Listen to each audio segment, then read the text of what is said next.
Welcome back. The Trump administration's cuts to the nation's health agencies are having a trickle-down effect, according to some health experts who warned they are hindering the abilities of state and local health departments. We asked CBS News medical contributor Dr. Celine Gounder about the widespread repercussions. So, Dr. Gounder, let's talk about these cuts that are happening in Washington. Thousands of jobs have disappeared from the FDA. HHS is talking about eliminating some departments entirely. Is this trickling down to state and local health departments too?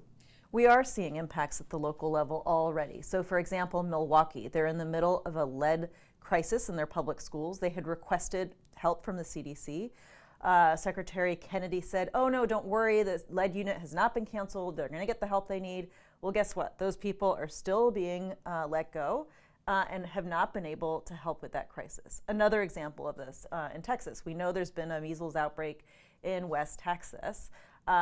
Some of the staff that would normally be deployed to help do the outreach, to do the testing, to set up vaccination clinics, those staff that would normally be deployed by the CDC, a lot of those folks just aren't on the payroll anymore or are on administrative leave. And so the kind of response CDC normally provides to help support state and local health departments who really have skeleton crews on the job, that support has disappeared or is disappearing. The message from Washington in a lot of cases is give control back to the states. Does that create problems when there isn't uniformity across the country in terms of treating disease? Well, one of the things people don't understand is these federal agencies function as funnels for funding.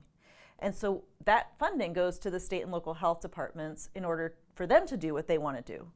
And yes, there's a lot of local control in that. But if you take away the funding, what are they supposed to do? And again, they don't have the same kind of expertise. Using the lead example, do you want lead experts at every state and local health department? Is that efficient? Or is it just better to have a rapid response team that's at the CDC that can be sent as things happen? I don't think what we're doing now is actually going to make things more efficient. Can you explain for people the difference between their own doctor and public health doctors? And why should they worry about cuts that are happening to public health doctors in Washington or in their own community? Yeah, so healthcare is different, and I think people often confuse healthcare and public health. So healthcare is when you go see your doctor in the clinic, in the hospital.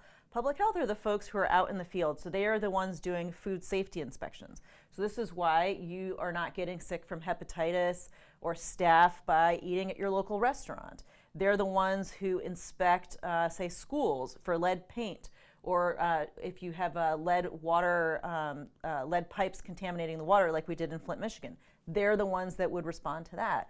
You have a big outbreak of TB in a community. They're the ones that will go to the people who've been exposed, make sure they get tested, make sure they get treated.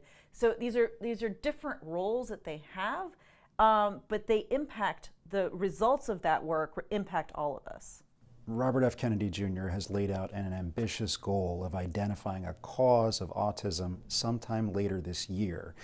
Is that realistic, and is there any harm to setting a goal that's ambitious? Well, it's setting the bar too high. I think some people will be really tragically disappointed that there is not an answer by then. The only way to have an answer to what causes autism by later this year is to make one up. And this also shows a real misunderstanding of how time and labor intensive really doing science is when you want to have the different layers of vetting, making sure you're funding the right people to do the right studies. And so we will be lucky if the researchers who are going to be doing this autism research are identified by the fall and given grants by the fall. Like, if we can get there, that would actually be a huge accomplishment. All right, Dr. Celine Gounder, thank you. After-school activities like band or orchestra make for well-rounded students, but it can be challenging for children with special needs to find and participate in programs. Christian Benavides looks at one nonprofit in Miami helping all kids hit the right notes. You are. The lessons being taught inside this Florida classroom are more than just about musical instruments. For this group of special needs students, including 15-year-old Zeha Navarro, it's a much-needed outlet. It's really nice, helps me calm down a bit. Whenever I feel a little anxious or a little sad, I play the guitar to cheer me up. Avari's mother, Dr. Diana Anita, is a board-certified psychiatrist who's seen the impact the lessons have had on her son. It's hard to put into words when you see your kid grow and blossom like this. And this road can be a very lonely road. And having schools like this, communities like this, has really been very touching. Matthew Villa is the founder of Harmony Hugs, a nonprofit dedicated to teaching special needs students how to play music. I walk in here and I take on the teacher title. I'm Mr. Matthew to them, right?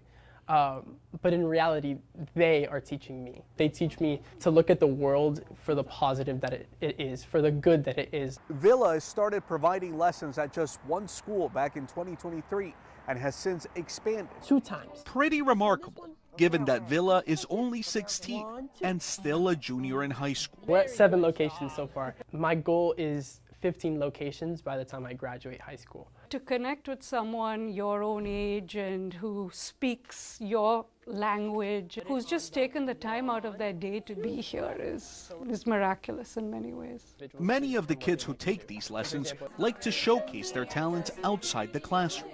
As a mom, it's hard not to tear up when you see something like that. Lessons that can bring harmony in both music and life. Christian Benavides, CBS News, Miami. Sweet music. That's Eye on Health for this week. I'm Bradley Blackburn. Thanks for joining us and be well.